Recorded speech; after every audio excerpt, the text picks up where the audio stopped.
Galera, esse aqui é o Intel Core i3. Esse processador da 12ª geração, traz 4 núcleos, 8 threads, usa a arquitetura de 10 nanômetros da Intel e é um produto voltado para quem quer um processador de entrada. Galera, esse aqui é o Intel Core i3, é um processador de 10 nanômetros, ele conta com 4 núcleos, 8 threads e é um modelo para quem está buscando um processador de entrada, uma configuração básica. Esse aqui, eu não fiz. Esse aqui é um Intel Core i3, um processador de 10 nanômetros, tem a configuração, 4 núcleos, 8 threads, mas eu já fiz essa parte em 10, 10. A gente já não fez isso?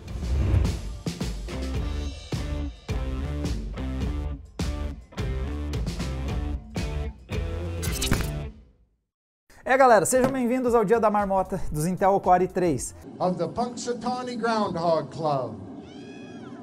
São 3 modelos em sequência em que as coisas são basicamente as mesmas. Temos a arquitetura de 10 nanômetros, nós temos 4 núcleos, 8 threads.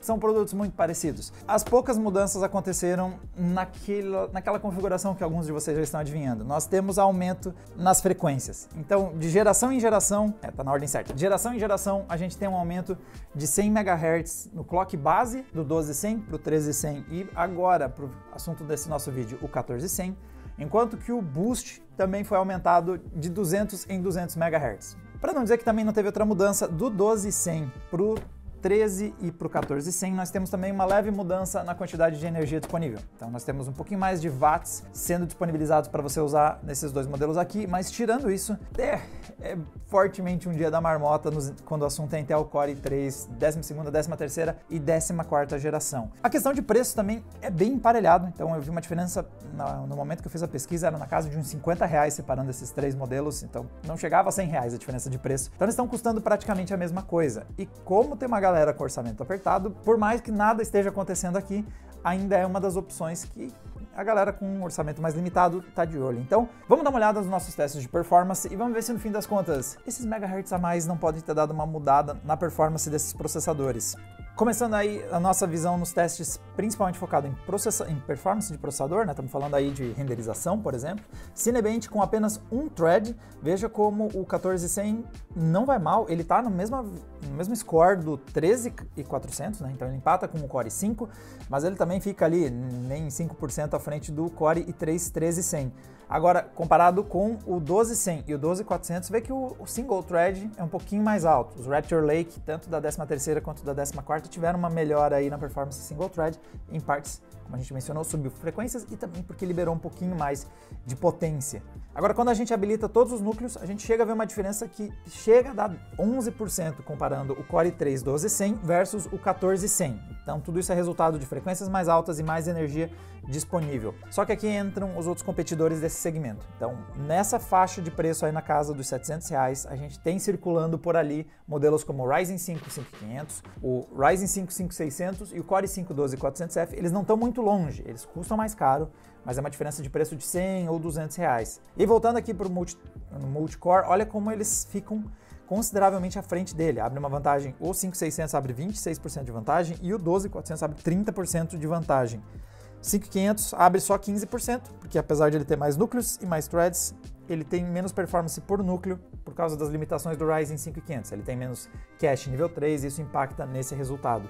Olhando o teste de renderização no Blender, temos aqui o tédio entre os Core i3, a variação é de 8% do Core i3 12100 até o 14100, com a progressão que a gente está imaginando. 3% de ganho para a 13ª e depois mais nem 5% de ganho para a 14ª. E aqui, novamente, os Hexa-Core, eles se destacam.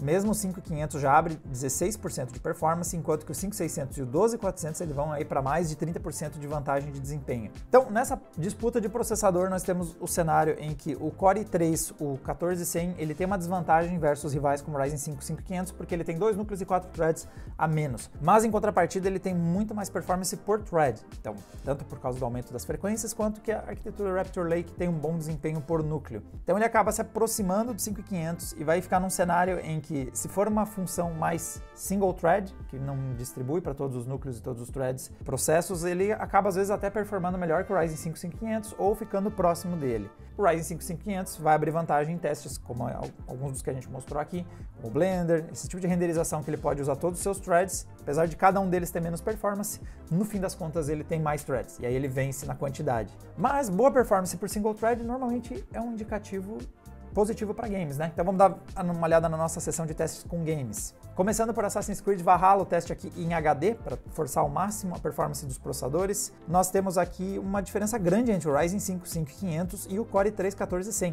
O 14100 abre 26% de vantagem sobre o seu rival do lado da AMD. Do lado da Intel, o tédio está ali. Nós temos 5% de diferença entre o Core i3 de 2 gerações atrás, e a diferença é só de 4% versus o Core i3 da geração anterior. Olhando para Baldur's Gate, novamente uma vantagem sobre o 5500 de 25%.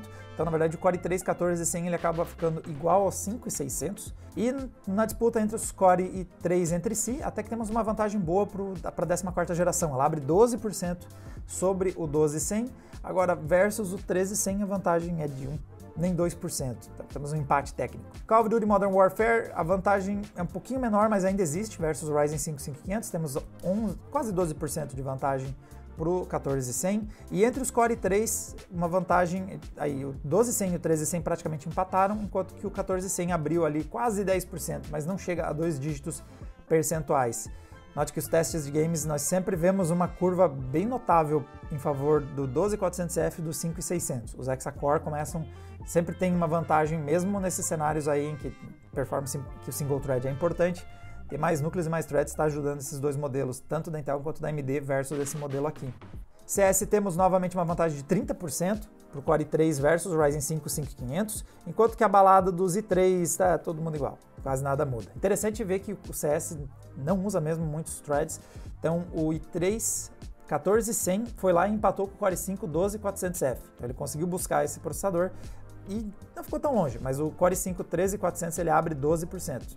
E o último teste, Red Dead Redemption, quando a gente olha a configuração aqui em Full HD, olha como está praticamente empatado o Ryzen 5 5500 com o Core i3 14100, ele performou 3% mais rápido que o 12100 e aconteceu uma anomalia, a gente tem o 13100 3% à frente dele. De novo, as variações entre testes são normais, então por isso que a gente sempre diz que 5% a gente considera margem de erro. Então, o 13100 nesse teste ficou 3% à frente do 14100. É irrelevante essa diferença. Eles são tão parecidos que nesse teste aconteceu essa variação e o 13100 ficou à frente. Mas no fim das contas eles performam igual. Aqui começa a se destacar mais, por exemplo, o 12400F, que abre ali uns 8% de vantagem. O 13400 já sobe para 10%. E quem se sai super bem nesse teste é o Ryzen 5 5600, que abre 18% comparado aí com o 14100. Bom, então vê que nos benchmarks nós temos uma situação curiosa. Quando nós temos todos os núcleos em ação em momentos em que o processador precisa entregar multitasking, né, multitarefa, o 14100 não se sai tão bem assim, afinal de contas ele ainda está empacado nos 4 núcleos e 8 threads. Mas o single thread dele é tão forte que quando eu faço os testes sintéticos em games, ele ainda performa legal. Ele bate o Ryzen 5 5500, ele não alcança o Ryzen 5 5600 nem o Core i5 12400, mas ele fica ali como um intermediário entre o Ryzen 5 5500 e esses modelos Hexa-Core por parte da Intel e da AMD já com mais cache, com mais capacidade de encarar games. Então, ele seria uma opção para um gamer de entrada? Aqui vem um problema. Os testes não mostram tanto isso, mas na prática vocês vão poder ver melhor na parte do gameplay. 4 núcleos e 8 threads são somente o bastante para jogar. Então eles performam bem porque a nossa bancada de testes é um PC num cenário ideal. A gente sempre está com o Windows atualizadinho, está ali com um mínimo de aplicativos rodando em segundo plano, a gente está colocando a máquina toda preparada para rodar exclusivamente os testes. E não é assim que está o seu PC aí em casa. Você vai ter um aplicativo para conversar com o seu squad, se você estiver jogando online, você vai possivelmente ter alguma outra coisa em segundo plano, você pode estar gravando o seu gameplay, você pode estar streamando o seu gameplay, você vai ter outra aplicação, o navegador que você deixou aberto quando você estava jogando. Ninguém fica zerando o computador para jogar, exceto se for obrigado. E o problema é que... Não, esse é o 200? Esse é o 1400. O problema é que o 1400 ele tem performance e tem estrutura somente o suficiente para rodar os games. Isso torna ele muito mais suscetível a problemas, como por exemplo, você ter stuttering, você ter queda de frames, porque qualquer coisa extra passando junto com ele já está sobrecarregado, ele já está no limite de núcleos e threads que os games precisam para operar. Então ele acaba sendo uma máquina que é uma configuração que eu recomendo você evitar. A gente tem um bom exemplo disso no nosso gameplay, que mais tarde a gente vai mostrar para vocês em ação, né? Esse processador em vários games. Rolou uma atualização em segundo plano e a performance do Valorant derreteu. E olha que o Valorant nem é um jogo pesado, ele tem um mapa menor, não tem tantos jogadores jogando ao mesmo tempo, e foi querer rolar ali uma atualização que começou a descomprimir alguns arquivos do download, que a performance começou a ficar completamente comprometida. Então não dava para jogar. Foi começar uma coisa em segundo plano e nosso gameplay foi para o espaço.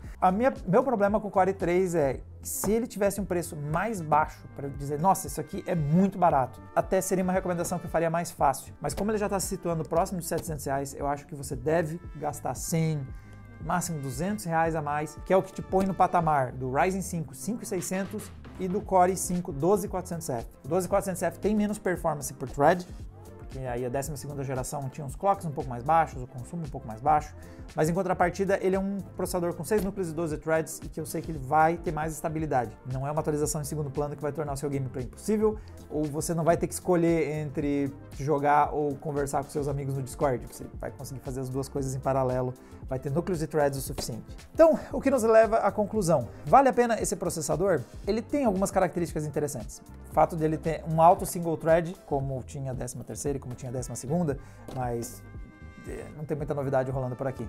Ele tem essa característica forte, mas o custo dele começando a chegar no patamar dos Hexa-Core faz eu dar uma certa preferência para você focar nesses mesmo. Versus o Ryzen 5 5500, por mais que o 5500 entregue menos frames que ele, de novo, eu ainda acho mais seguro você ter um Hexa-Core com 12 threads para longo prazo, ou pelo menos, né, você vai ter que ficar nesses processadores de entrada por muito tempo. Eu ainda acho mais seguro você investir numa plataforma que tem aí mais núcleos e mais threads do que ir com o Core i3. Agora, se você encontrar ele por um preço baratinho, achar uma promoção muito forte, ou é o que cabe no seu orçamento, dá para jogar nele. Vai ano e vem ano, eu não acredito que eu ainda tô vendo quad-cores que ainda conseguem. O que salva esse cara é realmente a boa performance por single thread. Sonic, how are you not dead? I have no idea. Do you see me dancing? Yes, I saw you dance. A performance que ele tem por cada thread dele ainda está salvando o dia, mas eu não sei até quando vai isso. Assim como também não sei até quando a Intel vai deixar o pessoal dos i3 preso nesse dia da marmota infinito. Quem sabe os núcleozinhos de eficiência ou qualquer coisa que entregue algo a mais nesse segmento de entrada, que 3 gerações com praticamente a mesma coisa é meio triste, e a gente sabe onde vai dar. As únicas mudanças seriam aumento de frequência e aumento de consumo. Demora que nós vamos ter um i3 mais esquentadinho do que eu gostaria. Bom, galera, essas são as nossas impressões gerais. Eu mostrei alguns dos gráficos, mas vocês podem ver mais deles na análise em texto. É só olhar o link que está na descrição do vídeo. Tem bem mais benchmarks que a gente rodou. Você pode ver mais comparativos do que esses que a gente mostrou aqui. Até tem mais modelos normalmente nos comparativos por lá. Vocês não precisam ficar com o meu papo. Vamos ver como é que é esse i3 em ação para vocês verem como ele roda os games.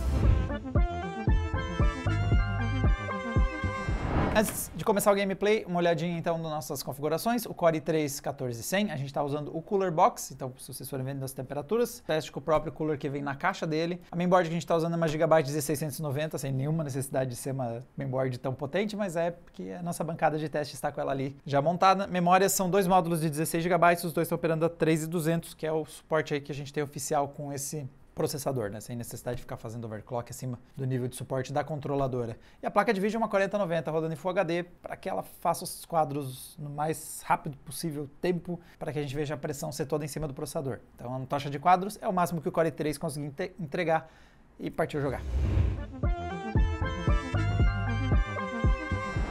Beleza, vamos partir para o gameplay. Vou fazer a abertura aqui primeiro com o CS. CS é um game que, nessa segunda versão, ele às vezes dá umas pesadinhas para você buscar altas taxas de quadro. Ele não é difícil de ser rodado em resoluções básicas, mas em taxas de quadro como 60 frames, mas normalmente quem vai jogar isso aqui quer buscar 120 ou mais frames. Então, vamos experimentar, ver como é que ele se sai.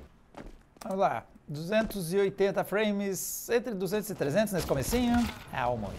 Ela nem me deixa terminar de ver como tá rodando o negócio e já morri de novo. Nada de me matar. Ah. Foi. Cadê? Tinha uma pessoa aqui. Cadê? Cadê? Ah, peguei. Ah, como eu errei essa balinha! E essas aqui todas também. Olha, agora que deu uma baixada para os 140 quadros. Não é ruim para jogar, mas realmente esse aqui é um cenário em que os Ryzen costumam se sair melhor. Uma das principais diferenças é mesmo a quantidade de cache. Então realmente os processadores, um processador como esse aqui tem menos cache, vai ter uns 12 MB, se eu não me engano, de cache nível 3. Ui, isso impacta na performance do CS. Não é ruim. Ruim sou eu atirando, mas se você quer mais de 200 quadros, não é um processador que vai entregar isso. Ele vai oscilar aqui entre 150 e 200 quadros. Ele estava rodando um pouquinho mais leve antes porque tinha menos jogadores, mas agora que tem mais gente jogando, vê que está estabilizando na faixa de uns 160. Não, eu não morri não. E nem você também. Carai. Au, tomei. Vamos lá, Starfield. Aqui tem muito processador que tem um treco. Porque nessa cidade, que é um hub importante do jogo, Bethesda não fez o melhor trabalho da sua vida em termos de otimizar. Então a região que pega é justamente essa aqui. Nessa região aqui dessa praça aí cheia de bandeiras. Embaixo vai ter ali um metrô. Costuma ter muita gente circulando na rua, muito NPC. Então, como vocês podem ver, isso dá um trabalhinho para o processador e ele não foi horrível. O uso está bem alto, praticamente o tempo todo acima dos 95% da capacidade dele, ou seja, realmente o processador está com seus 8 threads bem lotados de serviço para fazer. Ui, ai, aqui mesmo deu uma momentânea derretida ali para uns 40 frames, mas dá, vai. Eu sinto que o jogo tá, especialmente quando ele cai para os 40, dá para sentir mais brusco. Corre, galera. Ó, nem chegou a dar um stutter, apesar da provocada que eu dei aqui no NPC. Ele vai conseguir manter. Então, se nesse trecho aqui tá caindo para um 54, eu espero que você praticamente sempre jogue esse jogo sem ter problemas. Vamos pegar qualquer coisa aí para tirar.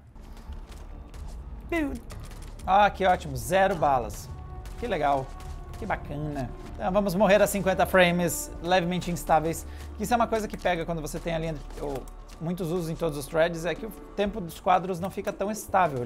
O processador está bem sobrecarregado, então ele dá uma oscilada no tempo que ele leva para fazer cada frame, dependendo da diferença do nível de trabalho, né? Imagina, tem muita inteligência artificial rolando aqui, muita física, ele dá uma oscilada. Então você vê que o jogo não está lisinho, mas foi possível. Vamos testar o próximo game. Próximo teste, agora a gente vai dar uma olhada em PUBG. Mudamos um pouco a característica, né? Antes a gente tinha jogado, por exemplo, CS, que não era um jogo com mapa tão grande. Vamos agora para um jogo que não apenas tem um mapa muito maior, como também tem muito mais jogadores. Então agora do PUBG a gente espera, tomara que bastante gente pule ali em pecado, porque é onde eu gosto de testar, porque costuma ter muitos jogadores. E como vocês viram no CS, a nossa taxa de quadros variou de acordo com quantos jogadores estavam jogando com a gente. Então é bem relevante. A gente encontrar mais gente é sempre melhor para o teste. Então vamos descendo aqui. No começo até tá indo bem, lembrando que esse começo normalmente a gente descarta bastante dele porque ele ainda vai renderizar muito do mapa, né? A gente estava muito longe, ó. Aos poucos ele está colocando mais geometria à medida que a gente se aproxima, ó. As casas literalmente estão uns pouquinhos pipocando. E como a taxa de quadros variou ali dos 200, agora está na faixa de uns 160. E quando a gente estiver no chão, a gente vai ter uma noção mais clara. Veio uma galera, sempre bom também para fazer o processador gritar, e até tá dando um pouquinho mais de stutter, mas gostei. Aqui vai ser interessante se eu durar tempo bastante pra gente ver a performance do processador, que é também outro risco. Mano, eu não tô nem no chão, mano, como é que tem gente atirando? Como é que o meu parça já morreu? Velho, você nem tinha pisado no chão e já tava morto. Ok, um stutter brabíssimo. Ui, esse começo não tá sendo muito bom. Ui, que isso, mano? Eu tô tendo bem... Tá sendo bem constante aqui a minha taxa de quadros. Ali, ó. Que medo de tomar balinha muito cedo. Agora, teve um stutter inicial ali, provavelmente muito jogador próximo de mim, a fase ainda meio que carregando. Deu uma suada aqui deixa minha secundária já carregadinha. Fora um colete, que tá frio lá fora. Hein? Ó, estabilizou melhor agora o jogo. Ui, bala. Vai devagar que eu sou ruim. Au, eu morri. Eu tive um começo ruim, de muito stutter ali logo que eu tava aterrissando, depois o jogo estabilizou, mas realmente teve alguns instantes que deu pra ver como o i3 deu uma sofridinha. Aí o cara tava do outro lado, eu tô preocupado com um lado e o cara tava do outro. Agora que já passou um pouco do gameplay, começou a espalhar um pouco mais os jogadores, a gente voltou a ter uma performance um pouquinho mais estável. Já vê que agora, assistindo esse outro player, já foi para uns 180, 190, já deu uma reduzida também pela troca para o Spectate, né? Não estou mais jogando. Mas sim, ele dá para jogar, mas viu como deu uma suadinha. Eu cheguei a ter uns momentos meio chatos ali de stutter logo de cara. E assim, se eu precisasse me defender naquela hora, eu tava ferrado. Realmente o processador ia me deixar na mão. Vamos para o próximo teste. Próximo game, galera. Vamos jogar um pouco de Valorant. Eu acho que é um jogo que tem tudo a ver com esse perfil de processador, um free-to-play relativamente leve, então muito mais do que outros games que eu testo ao longo desse vídeo, que está mais casado com esse processador. A gente, claro, testa games mais pesados e aqueles que a gente sabe que são mais desafiantes para o processador, justamente para a gente ver o limite dele. Mas aqui está um exemplo de um game que pode estar bem no alvo aí de quem está querendo combinar, né, com o processador de entrada. Olha como o uso do i3 está bem alto. Ele está 100% a 100% do tempo. Estou tendo uma taxa de quadros alta, uns 200, 300 frames, dá para jogar. Só que eu tô também achando uso muito constante de todos os 8 threads. Como assim? Caramba, tem mais alguma coisa usando esse processador? Segundo plano? Basicamente o Valorant. Não, o que a Steam tá fazendo? Ah, tá aqui você. Vê como esse tipo de coisa. Eu vi que o uso estava muito alto de processador. E é só ter o Cyberpunk rodando em segundo plano. E isso foi até interessante acontecer. Eu já tô com problema de jogar, porque o Cyberpunk está se atualizando em segundo plano e isso está consumindo muito do processador já. Então, eu vou pausar aqui o update e voltar lá pro jogo. Aí, ó, parou de estar 100% de uso. Mas isso é um bom exemplo do problema dos octa-core, de um quad-core. Ele fica meio 100% de uso fácil, com qualquer coisa em segundo plano acontecendo. Então, mano, era só um jogo se atualizando da Steam em segundo plano, já foi suficiente para deixar meu gameplay inconstante e deixar o uso de threads em 100%. Não, olha quantas balas eu preciso para um cara parado, para matar um cara parado. Agora sim, o gameplay está acima dos 300 de forma constante, frame time é um risco, então realmente vê que ele é um traço na tela, então eu estou com um gameplay muito estável, agora sim dá para jogar. Meu Deus, eu sou ruim nesse jogo. Agora foi. Mano, é deprimente ver quantos tiros eu gasto em inimigos imóveis. Fica bastante claro porque que eu não ganho dos inimigos que se movem. Ok. Mas assim, depois que eu fui lá e disse pro PC não fazer mais nada, o Valorant tá rodando liso. Vamos pro próximo game e deixar o Cyberpunk terminar de se atualizar. Vamos lá. Cyberpunk terminou de atualizar e parou de atrapalhar meu gameplay de Valorant. A gente está na cidade com o jogo no Ultra, em Full HD, com bastante densidade populacional. O objetivo aqui realmente é dar uma chorada no processador, ó. E ver que muita gente pelas ruas pesa pro processador dar conta do game, ó. Essa praça aqui já é praxe nossa passar por aqui. Não foi horrível, tá? Eu até achei que ia ser pior, mas o frame time ficou bem bagunçadinho, né? Vê que a linha não é mais um traço retinha, mas até que segurou uns 50, vai. Agora caiu pros 47. Mas a maior parte do tempo conseguiu segurar próximo dos 50. Então é jogável mesmo esse trecho, apesar de eu estar sentindo que ele não tá mais tão lisinho. Tem outras regiões, se eu sair daqui, você vai ver que o gameplay já começa a melhorar rapidinho, ó. Não tão rapidinho, mas subiu a taxa de quadros e reduziu o frame time bagunçado. Eu vou ligar o Ray Tracing. Só pra gente ver quebrado. Não faz nenhum sentido você comprar um i3 para jogar um game com Ray Tracing. Você gastou muito na placa de vídeo e pouco no processador, basicamente. Então vamos usar aqui o DLA, que é 4090 aguenta. Vamos lá, Ray Tracing no Ultra, aquele mesmo trecho. Ó, vê como a gente tá tendo uns níveis, umas taxas de quadro mais baixas, bem mais baixas que antes, ó. Agora tá rodando na faixa de uns 30, 40. Esse mesmo trecho que a gente jogou 40, 50 antes, é porque o Ray Tracing dá um pouquinho mais de trabalho pro processador e esse pouquinho de trabalho a mais pro processador o i3 não tá podendo. Então a gente passa a jogar uns 30 FPS. Todo mundo mão pra cima. Todo mundo, vambora, vambora. Tem muita gente aqui, o processador não aguenta. Vamos tudo para outro lugar. Não tem CPU para renderizar essa galera toda aí. Circulando. Caramba, que de longe que vocês atiram, mas é sniper ou o quê? Nossa senhora, mas vê a polícia inteira. Au, au, au. Muita gente, pouco processador. Com a quantidade de policiais ali daquele lado, e o fato de eu atirar e errar todos eles é muita falta de ponta. Caralho, o policial deu um movimento de golfinho na frente do tiroteio. Tá, ok. Sem Ray Tracing, dá. Com Ray Tracing, você definitivamente comprou o processador errado.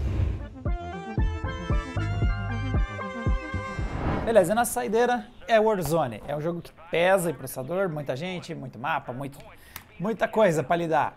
Eu costumo não dar conta, vamos ver se o processador dá. Aqui a taxa de quadros está ok, apenas nesse começo, né? Muito jogador também vai ser... Caramba, mano. Muita gente, esse mapa é meio pequeno. Ó, chegamos a ter um drop aí pra baixo dos 90, hein? Cara, tá rodando na faixa de uns 100 a 90 quadros com frame time esquisitinho. Definitivamente alguém mirando, né, em jogar o Warzone vai estar procurando uma taxa de quadros mais alta que essa. Um dos motivos é claramente o uso alto de processador, sempre acima dos 90% praticamente. O aquecimento não tem sido um problema ao longo do teste, você vê que mesmo a gente usando só o Cooler Box, ele vai rodar uns 60 graus, então é uma boa temperatura, mas a frame time não tá bom, não. Tem stutter de vez em quando, tem uma oscilaçãozinha aqui na taxa de quadros que não é o ideal para jogar, não.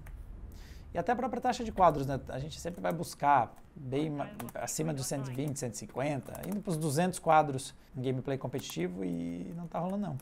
Cara, assim, dá para jogar, eu tô jogando, mas se você quer uma máquina focada em Warzone, esse é um patamar de performance que não é o indicado, você deve buscar mais que isso. Esse uso sempre acima dos 80%, indo para os 90% também é um mau sinal se você, por exemplo, tiver um Discord aberto para falar com o seu squad, ou se você, pior ainda, for querer fazer coisas em paralelo, tipo streamar, ou se algum jogo decidir atualizar, o Windows atualizar em segundo plano, já derrete isso aqui.